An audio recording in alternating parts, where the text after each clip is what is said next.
انا اقول انه اذا كان هذا الشخص يعني عزيز علي ويهمني امره، انا اهم شيء انه اعرف انه هو يعني بخير، اموره تمام.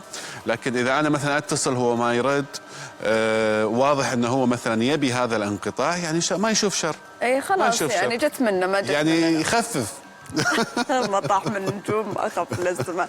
لا شوف، هو صراحه بعض الاحيان انه اثر فيك، انه ودك تعرف انه ليش هذا الانسان مثلا تخلى عني او تركني او زعل، وش اللي زعله، وش انا سويت له. طبعا. لانه بعض الاحيان اشياء تزعل. يعني انا اتذكر كان عندي صديقه مره قريبه مني، لدرجه ان سكننا مع بعض فتره من الفترات، بعدين فجاه انه ما صارت ترد ولا صارت تكلمني ولا شيء، واكتشفت بعدين اللي خلاني اقول يلا مع السلامه يعني عشان انا قررت اسافر وما علمتها فهي اخذت موقف وزعلت، والى الان يعني سنين مره على الزعله هذه، على هالزعله. فانا قلت خلاص يعني انه ما دام عرفت السبب انه بطل العجب.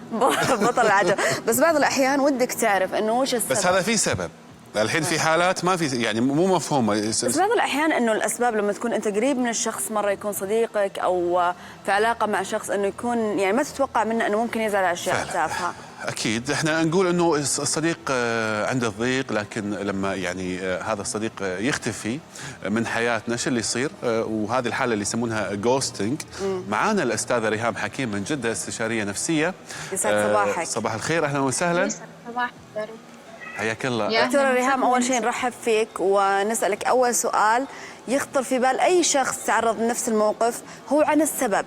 يعني إيش السبب اللي خلاه يتركني؟ ليش؟ كيف نقدر نجاوب أنفسنا عن هذه الأسئلة؟ زي ما أنت قلتي، أنت استغربتي في البداية أنه ليش صاحبتك فجأة تركتك، يعني على سبب يعني بسيط زي هذا. طبعا حتى أكيد دحين بنسمع خلال أزمة كورونا كثير بيقولوا أيوة هنا تبان معادن الناس. اللي سأل عني خلال فترة كورونا هو معناه الشخص، يعني أنا بالنسبة له شخص مفضل. مو بالطبيعة إحنا نقدر نقول هذا الشيء أبدا، لأنه في أنواع من الأشخاص، وطبعا هذا يبان في بداية العلاقة.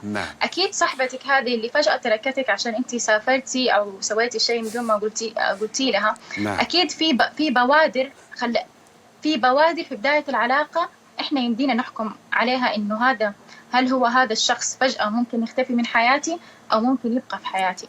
طبعا من أول البوادر اللي هي إنه الشخص يكون يحب إنه زي الملكية، هو الآمر الناهي في هذه العلاقة. زي مثلا صديقتك لازم تعرف كل التفاصيل المملة، بدرجة إنه إذا أنت في يوم خرجتي أو سويتي أي شيء بدون ما تقولي لها، هنا على طول تنهي العلاقة. فهذه صحيح في كثير، خاصة هذه حسها مع البنات إنه يزعلون كثير من هالأشياء وممكن ينهون علاقات. صحيح. وبرضو برضو للرجال، بس عند البنات صحيح أكثر. هذه واحدة من العلاقات اللي تخلي الشخص يختفي. عندنا كمان أنماط كثيرة من هذه الشخصيات. تعرفي مين كمان؟ اللي يكون عندهم حاجة. الشخص هذا بس عنده غرض معين زي ما يقولون. بالضبط. الغرض مرض، لا تصحب من خاطرك عنده على قدر حاجته. فإذا انتهت حاجته خلاص انتهى خاطرك.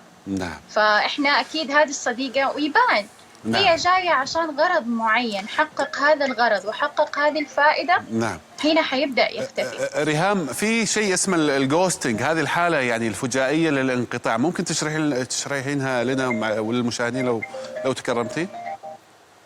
الجوستنج طبعا هذه الشخصية اللي فجأة تختفي. طبعا زي ما أنا قلت في البداية هي من العلاقات السامة.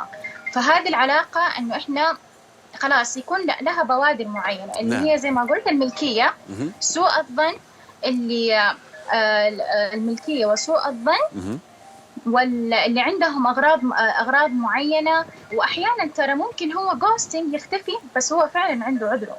أحيانا مثلا الحين زي فترة كورونا، أتوقع أغلب الأشخاص بدأوا يجلسوا مع نفسهم ويبدأوا يفكروا إيش سبب يعني سبحان الله هي فترة مراجعة للنفس.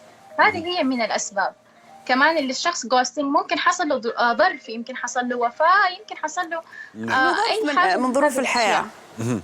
طبعا. وبرضه تختلف كمان الجوستنج هذه الظاهرة في ناحية، أنا دحين في البداية تكلمت عن من ناحية الصداقة، برضو يختلف من ناحية في العلاقات. نعم. طبعا أنا في العيادة فبشوف أنا الاستشارات الزوجية، فأنا أو في بداية الخطوبة فأنا بتفاجأ إنه مثلا بتيجيني المرأة بتقول لي إنه هو خلاص فترة بيسيبني أو يعني مو عارفين إيش السبب. فلما أقابل الخطيب أو الزوج يكون في أسباب، وأسباب طيب. قد لا تعجب الطرف طيب الآخر. في حال إنه هذا الشبح أو الشخص اللي راح طلب إنه يتواصل معنا ويرجع لحياتنا، إيش التصرف الصحيح اللي نحن نسويه؟ هل نعامله بالمثل إنه نقول له لا خلاص، أو نسمع منه ونعرف وش كانت سالفته؟ طيب ممتاز. دائما هناك صراحة التخلي أحيانا يكون يعطينا صحة نفسية أكثر، وأحيانا التخلي هو أصلا يكون يعني أكبر سبب من مسببات السعادة. يكون العلاج هو العلاج. أيوه. طبعا يكون هو علاج، لأنه هذه هي الشخصية سامة. فأنا هل حدخل في علاقة 24 ساعة حبرر فيها عشان صاحبتي ما تخسرني على أي سبب بسيط حتبيعني؟ نعم. هل مثلا في كل العلاقات أي حاجة بسيطة راح يسيبني؟ لا خلاص. فهنا يكون من الصحة النفسية أنك تترك هذا الشخص. أيوه. وفي حالة ثانية لا، لما يكون هذا الشخص فعلا مر بظرف معين، مر بمرض، مر بأزمة. هنا لا، هنا عيب إنه من الخذلان إنه إحنا نتركه، لأنه هو فعلا له عذر. نعم. يعني نقول إحنا الغايب عذرا معاه إذا هو يعني صديق حقيقي. شكرا لك ريهام حكيم.